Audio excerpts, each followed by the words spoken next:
Well, good morning, darling girl. It's spring. It's spring has sprungeth. Welcome, Steve. Spring has sprung at Chili Smith. Well, and I'm real excited today because I had a customer that came in and said, do you ever make that baked beans anymore?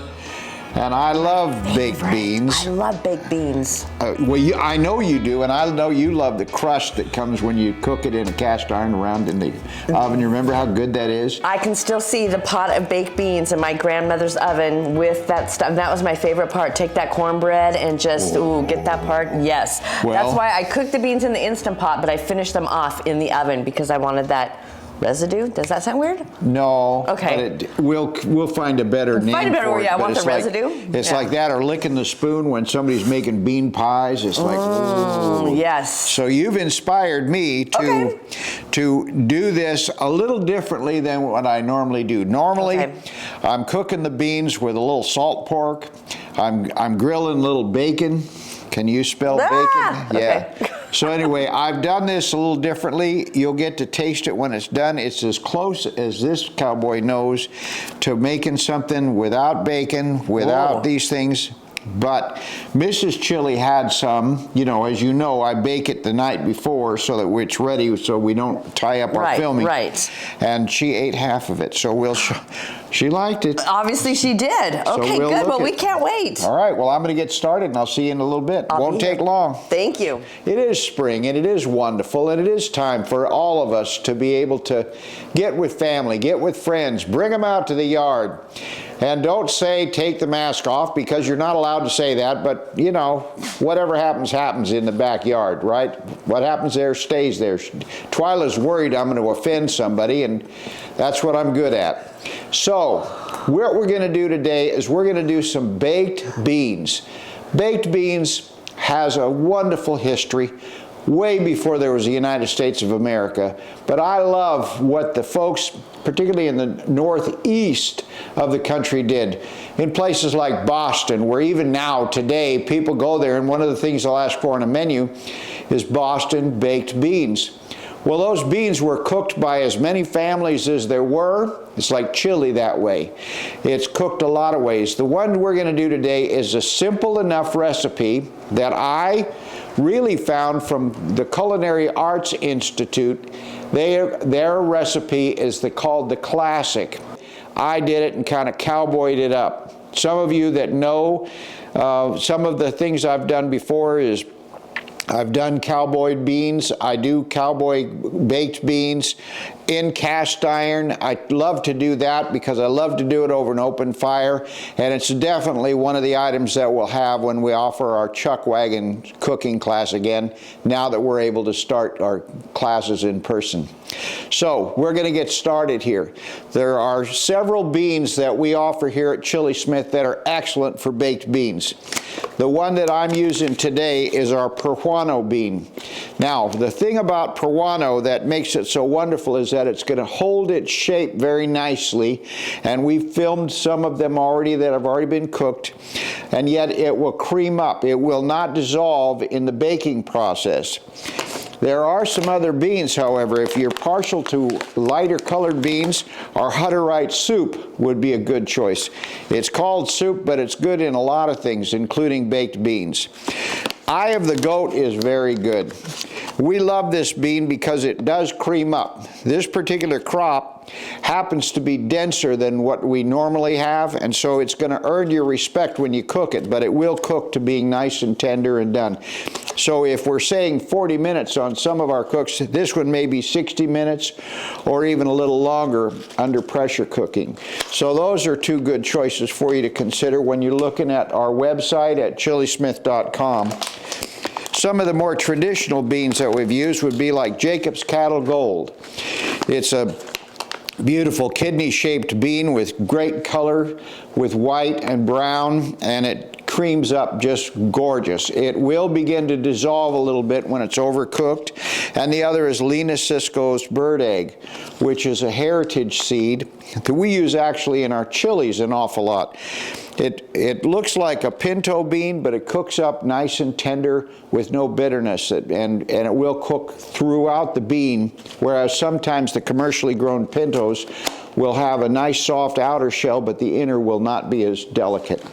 So we're going to put those here and let you look. The first thing I do is I start with the beans, and I'm going to use, in this recipe, I'm going to use 1 pound of our Peruano beans, and I've already cooked them for 40 minutes in this iPot. So that we have that. I've already drained them.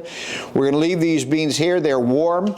I like to do it when it's hot, when it's first done, and then we're going to build the sauce. It's important that the sauce be hot. All right, this is real important for the flavor of what you're going to have for your friends and your family. And it's a fun thing to do at the barbecue. You can do it right in front of them if you have enough time to then slide it into the oven. It does need to be baked. Even though the beans are cooked, you could serve it right then, but it becomes so much better when it has been baked for about an hour at 350 degrees. That's what gives the caramelization that Twyla was talking about that makes it so good, because it does have a little bit of brown sugar in the recipe. So what we're going to do is we're going to turn on our cooker. What you'll see that I have here is a mix of the wet sauces. I've got, start with ketchup. I've got about 1/3 cup of ketchup. I've got 2 different mustards. I love Dijon mustard because I like the bite. I like, and even a touch of horseradish would be good, because that's really what you're looking for my style. Then yellow, you can't go wrong with yellow mustard. And so we sprinkle a little bit, drizzle a little bit of that through. And then the other thing that we've got in here is we're going to add a little bit of Grandma's molasses for a little bit of sweetener. Not a lot, just a touch, because we're going to be adding some brown sugar to the mix itself. Now, as this heats up, the first thing we're going to do is we're going to add our wet ingredients. And we've already heated up this cast iron, so it's going to begin to do its thing and begin to do its bubbling and that kind of thing. While that's doing what it's doing, I'm going to come reach around behind us, and I'm going to get a little bit of aquafaba. This is 1 ladle, and 1 more ladle just for good measure. And the reason that we're adding that much is because this is going to go in and be baked. Now, you can see that this is bubbling and beginning to caramelize. We're going to stir it up, and we're going to add a little bit at a time of the aquafaba. It smells pretty good in here, doesn't it? Yeah. So we're bringing this up to temp, and we want it to continue to bubble and caramelize. Then we're going to begin to add some of our spices. In this case, we're adding some dehydrated bell peppers. You can use fresh, it's just fine. We're going to use a little bit of onion powder. We could use onion.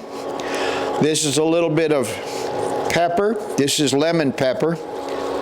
I like that. And just because we're having fun today, we're going to add a little bit of jalapeno. So we're going to add that. We stir that in.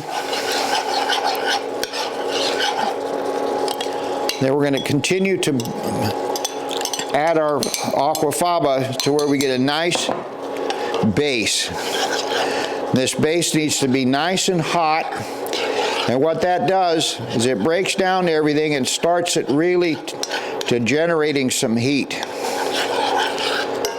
So we just continue to stir. Now, we're not adding any bacon. We're not adding any Worcestershire sauce, and this is because I'm trying to make this as SOS free as I can. So Twyla will no doubt look at this recipe and fix it. We'll post both of them on the site, but normally you would add a little bit of this or a little bit of smoke. Now you can see that this is beginning to thicken a little bit. So now it's time for our beans. So we grab ourselves, look how beautiful these beans look. They're holding their shape. The color is excellent. We're going to add those to the... So now the beans are in here. These beans are still warm. So we're just going to incorporate everything together. Then the last thing we're going to add is actually this. It's our sweetener. We're going to add some of this, and it's going to, now you'll see why we were adding so much aquafaba, because the brown sugar, that's about it. Nothing difficult about this recipe. It's really one of those things that you want to do. You want to then put a lid on it right here, and it's going to look like this. It's going to cook we're going to put it in the oven for 1 hour at 350 degrees, and then we're going to bring it out. So now we bring out the cornbread, because you can't serve this stuff without cornbread. And this is what the item is going to look like when it's completed. Less the caramelization on the side of the pot that Twyla wants to lick off there, but that's what we're going to do. These are delicate to the bite. They're super as a side dish. A lot of folks like them as that becomes their main dish, but if you're in your barbecue, you're serving hamburgers, any of those things, including some of the carrot dogs that you might find at Chili Smith, these beans are an excellent thing to accompany. They're highly nutritious. They're highly flavorable. They're not difficult to make. You put those with a chunk of cornbread, call it friends, and have them enjoy. Now, most everything I put in there, really, I tried to be pretty loyal to your teachings. So we'll see. So give it a taste, give it a sniff, and see if you think it's all right. The smell alone just smells so good. Thank you. Well, when we heat up that sauce, it makes a difference. And that's what brings all the neighbors to your backyard barbecue. See? Delicious. You see, I like it even a little bit moister than it is in this, because I love that cornbread being, I'm a sopper. Okay. So I really like for the aquafaba to be in there, to get that bean juice that carries that aroma and that flavor so nicely. I don't know, this is pretty perfect. All right, well. Thank you so much. I love it. Wish you guys were here to have some. All right, don't forget now, we'd like for you to subscribe to our channel. We'd like for you to like our channel. We'd like for you to go online to chilismith.com. Look up some of these beans. Look up this recipe. See what you like. Anything you need, just let us know on email, and we're happy to send it to you and help you with your backyard cooking. Thanks so much for joining us today. See you next time.